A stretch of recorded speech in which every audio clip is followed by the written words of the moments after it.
নমস্কার বন্ধুরা, রিতম পডকাস্টের আরেকটা নতুন এপিসোডে সবাইকে স্বাগত জানাচ্ছি। আজকে তোমাদের সাথে শেয়ার করতে চলেছি দমদমের একটা পোস্টমর্টম ঘরের সত্য ভৌতিক ঘটনা। যদি তোমরা আমার ভিডিও ফেসবুক থেকে দেখো ফলো করে নিও, ইউটিউব থেকে দেখলে সাবস্ক্রাইব করতে ভুলবে না। তো চলো আজকের গল্পটা শুরু করা যাক। আজকের গল্পটা আমাকে মেল করে পাঠিয়েছে মন্টু শেখ দাদা যেভাবে গল্পটা মেল করেছে তোমাদের সামনে ঠিক সেইভাবে তুলে ধরার চেষ্টা করলাম। আমার নাম মন্টু শেখ, আমার বাড়ি দমদম। ঘটনাটা আমার সাথে ঘটে 2003 সালে। যখন আমার বয়স 18 বছর, আমি বাবার সাথে পোস্টমর্টম ঘরে অনেকবার গেছি, অনেকবার বমিও করে দিয়েছি বাবার ওই লাশ কাটা দেখে। প্রথম ভাবতাম বাবা এত নেশা করে কেন, তারপরে বুঝলাম নেশা করার কারণটা কি। 20 বছর বয়স থেকে আমিও বাবার সাথে হাতে খড়ি দিলাম, ওই পোস্টমর্টম ঘরে লাশ কাটাকাটি করতাম। অনেক লাশ চোখে দেখেছি। যখন গল্পটা তোমাদের মেল করছি না, আমার গায়ে কন্টিনিউয়াস কাটা দিচ্ছে। গল্পটা এতটা ভয়ানক আমার জীবনের। তো অনেক লাশ দেখেছি, কেউ গলায় দড়ি দিয়ে আসে, কেউ জলে ডুবে আসে, কেউ রাস্তায় অ্যাক্সিডেন্ট হয়ে আসে, কেউ আবার হসপিটালে মারা যায়। এরকম অনেক দেখার পরে না, সত্যি কথা বলতে নেশা আমি খুব করতাম, কিন্তু ভয়ও খুব পেতাম। অনেকে বলে নেশা করলে ভয় লাগে না, কথাটা কতটা সত্যি সেটা তোমাদের বলে বোঝাতে পারবো না, কারণ অন্যদের ব্যাপার জানি না। আমার তো ভাই খুব ভয় লাগতো। আমার সাথে আরও দুজন সহকর্মী থাকতো। তো ঠিক 2003 সাল, আমার বয়সটা হবে 26-27 ওরকম। সবে বিয়ে করেছি। তো রাত তখন বাজে হচ্ছে 7:30। একটা লাশ আসে থানার থেকে, আমার কাছে কল আসে, এসে বলে থানার রিকমেন্ডেশন, মানে থানা থেকে স্পেশাল রিকোয়েস্ট করে আমাকে একা ডেকে নিয়ে যাওয়া হয়। তো এক্সট্রা টাকা পাবো। তো নতুন বিয়ে করেছি, কিছু টাকা হাতে থাকলে সুবিধাও হয়। চলে গেলাম। লাশটা যখন আসলো, লাশটাকে দেখে বোঝা যাচ্ছে সেটা একটা মেয়ের লাশ। লাশটাকে যখন আমি পুরো সব কিছু টেস্ট করছিলাম কেটে কেটে, কানের সামনে একটা আওয়াজ বারবার গুনগুন করছে। আমাকে খুব নিঃসন্দেহভাবে মেরেছে ওরা, একদম দয়াহীনভাবে আমাকে কুপিয়েছে। মেয়েটাকে দেখে বোঝা যাচ্ছে মেয়েটার সারা শরীরে কিসের একটা মোটা মোটা দাগ। ওর শ্বশুর বাড়ির লোক নাকি ওকে প্রচণ্ড অত্যাচার করেছে। বাড়ির লোক মেয়েটার বাড়ির লোক এটাই থানায় কমপ্লেন করেছে। মেয়েটার লাশ কাটার সময়ও আমি অনেক জায়গায় অনেক বড় বড় আঘাত দেখেছি। তো কোনো রকম আমার তো কাজ, আমি কাটছি, একটু ভয়ও লাগছে। হঠাৎ করে না, সব থেকে ভয়ানক জিনিস, আমার কানের মধ্যে ওই যে গুনগুন আওয়াজটা আসছিল। আমাকে খুব বাজেভাবে ওরা মেরেছে। ওরা একদম মায়া দেখায়নি আমার ওপর, মায়া দয়াহীন ব্যবহার করেছে। আমার হাতে অনেক জোরে জোরে বাড়ি দিয়েছে। ওই আওয়াজটা না, আমি চারিদিক তাকাচ্ছি, কিন্তু না, কেউ নেই, পুরো ফাঁকা। আর আমি লাশটায় কেটে যাচ্ছি। হঠাৎ করে একটা ঠান্ডা হাওয়া না আমার কানের পাশ দিয়ে ভেসে গেল। আমি বুঝতে পারলাম কিছু একটা অদ্ভুত হচ্ছে ঘরের ভেতরে। কিন্তু আমি হালকা করে একটুখানি নেশা করে আমি নিজের কাজ করতে থাকছি। সেই টাইমে মনে হলো আমার পেছন দিয়ে কেউ একটা হাঁটাহাঁটি করছে। কিন্তু এইবার যে কথাগুলো আমি শুনতে পাচ্ছি আগের কথাগুলোর থেকে পুরোপুরি আলাদা। কণ্ঠটা মেয়েলি কণ্ঠ, কিন্তু একটু ভারী। সে আমায় বলছে, আমাকে কাটছিস কেন? হ্যাঁ, আর কত কষ্ট দিবি তোরা আমার এই শরীরটাকে? ছাড়বো না তোকে, আমি বাঁচতে দেব না।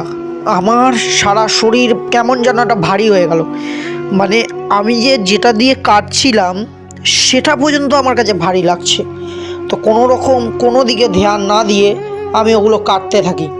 ওর শরীরের এক একটা অঙ্গ টেস্ট করতে থাকি। করতে করতে মনে হলো আমার যেই হাত দিয়ে আমি ওর শরীরগুলো কাটছিলাম সে হাতটা কেউ একটা খুব শক্তভাবে ধরে, আর যে আমার হাতটা ধরে তার হাতটা প্রচণ্ড ঠান্ডা। আমার না সারা শরীর মানে একদম কেঁপে ওঠে। আমি পেছন ঘুরে তাকিয়ে দেখি কেউ নেই।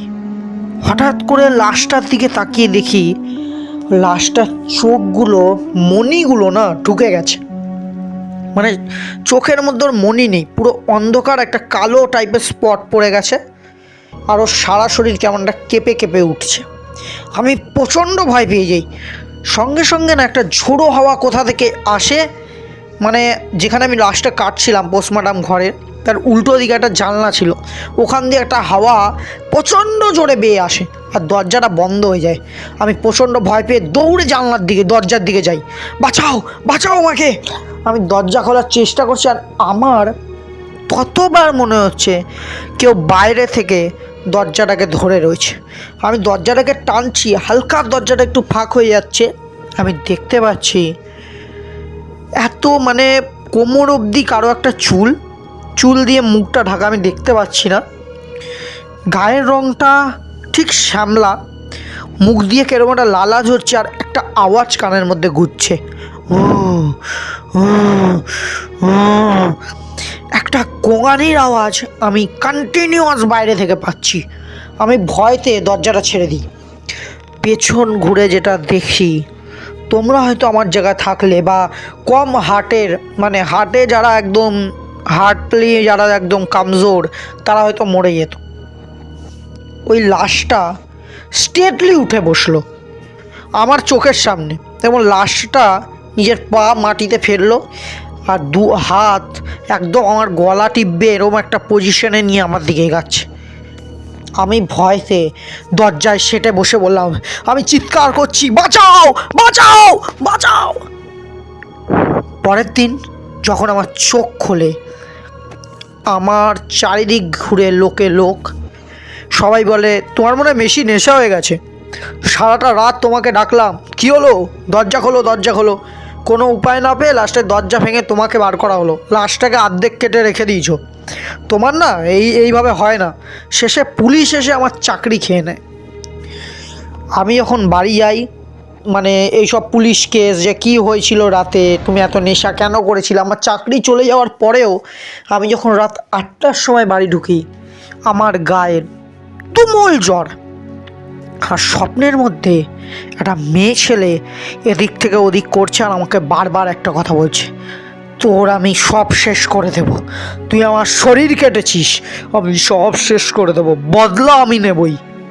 আর আমি ততবার ঘুম থেকে কেঁপে কেঁপে উঠছি। আমার মন বলছে আজ কিছু একটা বাজে হতে হবে, আজ কিছু একটা বাজে হবেই। হঠাৎ করে একটা চিৎকারের আওয়াজ আমি শুনতে পাই। রাত তখন 12টা বাজে। আমার বউ ওয়াশরুমে গেছিলো রাতের বেলা, বাথরুমে পড়ে গেছে, পড়ে গিয়ে গল গল করে রক্ত। আমার বাড়িতে আমার বউ, আমার মা, আমার বাবা ছিল। বাবাকে বললাম, বাবা আমার বউ পড়ে গেছে। তাড়াতাড়ি করে বাবাকে নিয়ে ধরে ওকে একটা অটো ডেকে সঙ্গে সঙ্গে গেলাম হাসপাতাল থেকে যখন ওকে জিজ্ঞেস করা হলো, ও কিছুই বলছে না।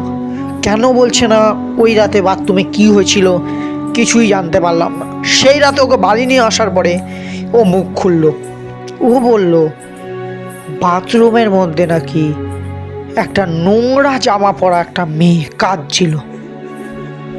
যখন মেয়েটাকে জিজ্ঞেস করা হলো, কে তুমি, এত রাতে বাথরুমে কি করছো, কোথা থেকে ঢুকলে তুমি, মেয়েটা যখন মুখ তুলে নাকি আমার ওয়াইফের দিকে তাকিয়েছিল, মেয়েটার দুটো চোখ নেই, গল গল করে রক্ত পড়ছে আর আমার ওয়াইফের দিকে তেড়ে এসছে।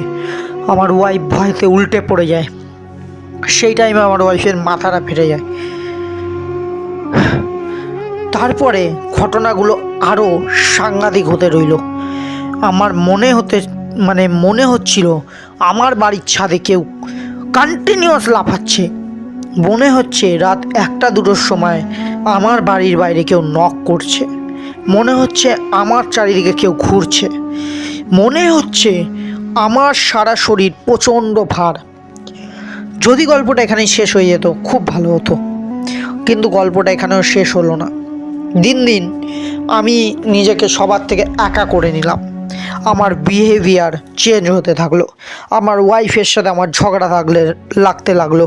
আমি আমার বাবা মার সাথে ঝগড়া করতে লাগলাম, বিনা কারণে গালাগালি দিতে লাগলাম। আর এমন নোংরা নোংরা গালাগালি দিতাম না যেটা আমি আজ পর্যন্ত দিইনি। আমি সবার থেকে একা থাকতাম, একা বিড়বিড় করতাম আর বক বক করতাম। আমার চোখের তলায় কালো স্পট পড়ে যেত। এমনকি একদিন ঠিক এরকম ঘটনা ঘটে, আমার ওয়াইফের সাথে আমার ঝগড়া হচ্ছে, আমার বাবা মা বোঝাচ্ছে যে তুই যেটা বলছিস ভুল বলছিস। আমি নিজের মাথা দেয়ালে ঢুকে নিজে ফাটিয়ে ফেলি। আমার বাবা মা আমাকে একজন সাইকিয়াট্রিস্টের কাছে নিয়ে যায়। উনি আমাকে কিছু ওষুধ দেয়, ইঞ্জেকশন দেয়। তারপরেও আমি সুস্থ হতে থাকি না। আস্তে আস্তে আমার বিহেভিয়ারে আরও চেঞ্জ আসে। আমি নিজের হাত কেটে ফেলতাম, আমি নেশা করতে শুরু করেছিলাম, আমি সব কিছু ভাঙচুর করতে শুরু করেছিলাম।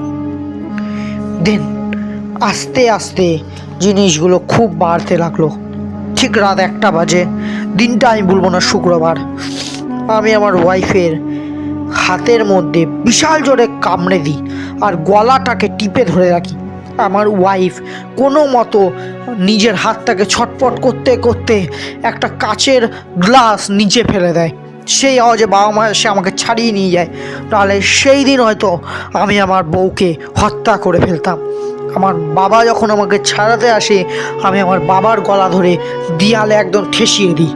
পাড়ার লোককে আমার ওয়াইফ দৌড়ে ডাকে। পাড়ার যত লোক ছিল সব আমাকে ধরে রেখে দিয়েছে। লাস্টে সবাই বুঝতে পারে আমি যেগুলো করছি সেগুলো নর্মাল না, সেগুলো কিছু প্যারানর্মাল জিনিসপত্র আমি করছি। একা একা রাতে ঘুরে বেড়ানো, বক বক করা, আমার জীবনটা পুরোপুরি পরিবর্তন হয়ে গেছিলো। দেন আমাদের পাড়ায় একজন কৃষক থাকে, তার জানা এক পীর বাবাকে আমরা নিয়ে আসি। সে আমাকে ঝাড়ানোর পরে যে কথাগুলো আমি শুনেছিলাম সেটা আমার বউয়ের মুখ থেকে। আমার বউ আমায় বলেছিল আমার ভেতরে নাকি একটা মেয়ের আত্মা চলে আসে। সেই মেয়েটা বলে তার শ্বশুর বাড়ির লোক তাকে অনেক অত্যাচার করেছে। তারপর পোস্টমর্টম রুমে আমিও নাকি তার শরীর কেটেছি, সেই কারণে আমি ওকে মেরে ফেলবো, মানে ওই মেয়েটা আমাকে মেরে ফেলবে এরম বলেছিল। দেন ওই পীর বাবা অনেক ঝাড়ানোর পরে ওই আত্মাটাকে বোঝায় যে এটা আমার কাজ, পোস্টমর্টম করাটা আমার কাজ। ওর বাড়ির লোক আর থানার লোক নিয়ে এসেছিল, আমি নিজে থেকে যাইনি। অনেক কিছু করার পরে দেন ওই আত্মাটা আমায় ছেড়ে দেয়। আমার পোস্টমর্টমের চাকরিও চলে যায়। তারপরে আমার সংসারে প্রচণ্ড অভাব পড়ে যায়। আমার এই পরিস্থিতি ঠিক হতে প্রায় 1 বছর সময় লাগে। আস্তে আস্তে নিজের শরীরটাকে হালকা মনে হতো, মাঝে মাঝে আবার মনে হতো কি আমার পেছন পেছন হাঁটছে। কিন্তু আস্তে আস্তে সব কিছু নর্মাল হয়ে যায়, কারণ ওই পীর বাবা আমাকে একটা তাগা দিয়েছিল। ওই তাগার জন্য আমাকে কোনোদিন ধরতে পারেনি। কিন্তু আমি এটা বিশ্বাস করি 1 না 2 না 3 না 4 না প্রায় 6 মাস ও মনে হয় আমাকে ক্ষতি করার চেষ্টা করেছিল, শুধু এই তাবিজের জন্য পারিনি। কারণ আমি ফিল করতাম আমার পেছনে কেউ আসছে, কেউ আমাকে তাড়া করছে, আমাকে আঁচড় দেওয়ার চেষ্টা করছে।